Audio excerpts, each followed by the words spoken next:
What's up, GQ? This is Israel Adesanya, the last style bender. Today we're going to talk about anime and which ones crack my top 5.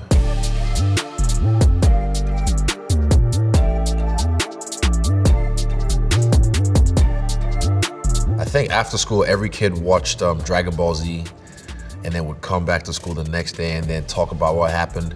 I was part of that wave during the Goku Super Saiyan, 3 era, Kid Buu, all that. For me, when I first really got into anime was, I believe, episode 48 of Naruto Shonen Jump. And that was the Gaara versus Rock Lee fight. So I just got shown that by a friend on a CD. So I watched that fight and that was the one that got me hooked.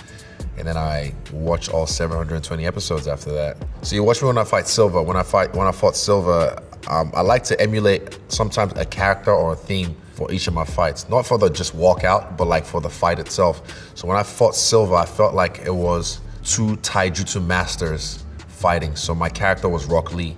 So you see me in the intro when Bruce Buffer was announcing my name, I took the weights off and I went like that.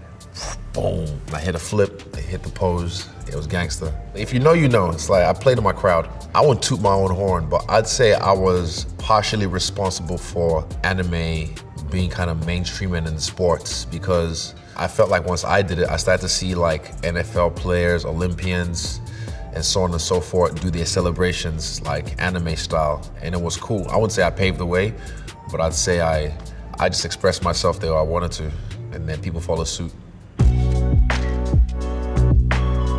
Japanese subtitles or dubbed. Now, the weaves would be subbed or get the fuck out. But I like to watch the fight scenes. Sometimes when they're doing the fight scenes, if I'm focusing on the subtitles, I'll miss the action. So that's the only reason I like dub. Look, if you like sub, you like sub. If you like dub, you like dub. You don't have to diss each other and make put each other down or whatever. So hey, you like what you like. You want to be authentic. If you want to learn Japanese so you can listen to it, authentically with no subtitles, go do that. No one's gonna stop you. But yeah, let people enjoy things. Spriggan. It was futuristic. I liked the suit he was in. It was an overpowered suit, but it was a lot of blood. I like when I see anime and I see blood. I don't want you to sugarcoat it and, oh no, all this fighting's happening and there's no blood and no one dies. It's nah, I wanna see people's heads get ripped up, sliced up. Don't sugarcoat it for me. Jujutsu Kaisen.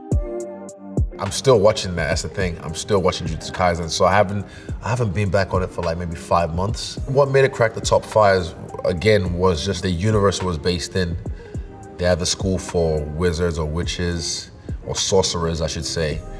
And yeah, they're just battling evil forces and demons in their own school, and then put them against each other. But I like the fight scenes, the monsters that they have in there. That's for me, like I said, is key in the top anime. It's just the fight scenes and the way it's executed, the fluidity of the animation. Death Note. How did I learn about Death Note? I don't remember, but definitely it got recommended to me by some people. And then I think I watched the first episode. He was at school, he found the note, and then slowly it grew on me. But I love a good thriller. I love a good thriller. I love something that makes me think and makes me think outside the box. It makes me have to, try and play guess who. Just the way the Shinigami even just appeared out of nowhere. And it was a really beautiful story. The way it was written was crafted very well and just kept me intrigued every episode. It's I want to know what's next. So like I said, every fight, I always have a theme. And Robert's, fight name is the Reaper. So I was just I'm gonna show you who the real god of death is. So yeah, I did everything with intention when I stepped in there and I took his name, I wrote it in a Death Note. There's some forces you don't tap into, but I like to tap into them once in a while. That was the theme of that fight, the battle of to see who the real god of death is. And I showed him who the god of death was. L was cool, because I'm I guess I can be extroverted, but I'm very introverted. When I'm in my house, I feel more like L. I've got my spot on the couch. I've got this L couch that I just chill and watch TV or game or plot. I can just chill there and just be there for hours. You see L, was he? Actually, I'm kind of dressed like him right now, even with the pants. He's right here, man. That's that pose is always just interesting. And thinking. He's got tea. Yeah, I just liked his demeanor, and he was really smart, like super genius.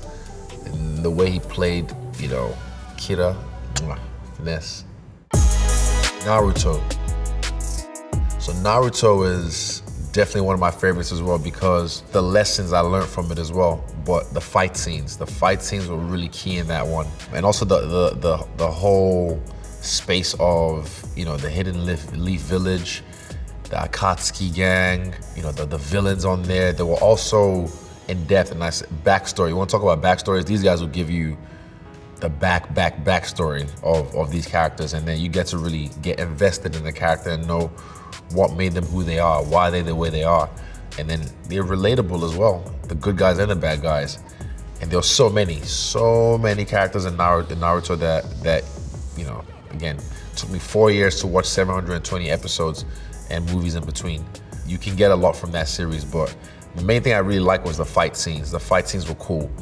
And also like the tactics, like when someone from the Uchiha clan uses their Sharingan. When they put you in a Genjutsu and you're like, like sometimes when Itachi would do it so subtly as well, you think you're watching the scene and before you know it, boom, this guy's behind the barrier and it's like, what the fuck, oh shit, I'm in a Mirage, I'm in a Genjutsu. And yeah, that kind of shit's gangster to me.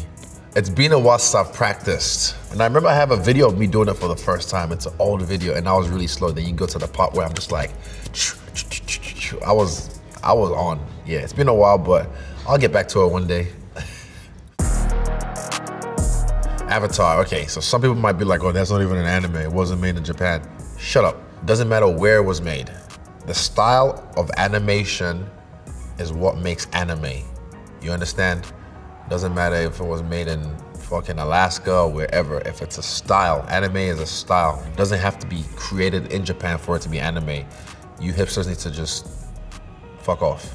But yeah, Avatar for me was and is probably one of my favorite animes because of the lessons I learned. Because of the lessons I learned from the story. Toph, I related to her story as well because of her upbringing. Affluent, rich child who learned how to earthbend from badger moles. Even when Aang met, what's his name, Guru Pikta, the lessons he got from him on learning how to unlock the avatar state and control it, about his chakras, all 7 chakras. That was one of the most key episodes in Avatar. It's really underrated. There's so much gems in that, and I feel like that's why it's one of the best ever. And also the fight scenes. You don't have to wait 3 episodes for a fucking fight scene to get going. You just, boom, and they hit it, and they stop fighting, and it's beautiful. And the fact that the animators as well used like actual, you know, martial arts styles and incorporated it with bending, like the way people earthbend, like, oh, it's gangster. Honestly, I thought earthbending looked cool. Yeah, I always thought earthbending looked the coolest because the way Toph made it look, and some of the other earthbenders as well. Aang always made the air scooter look fun.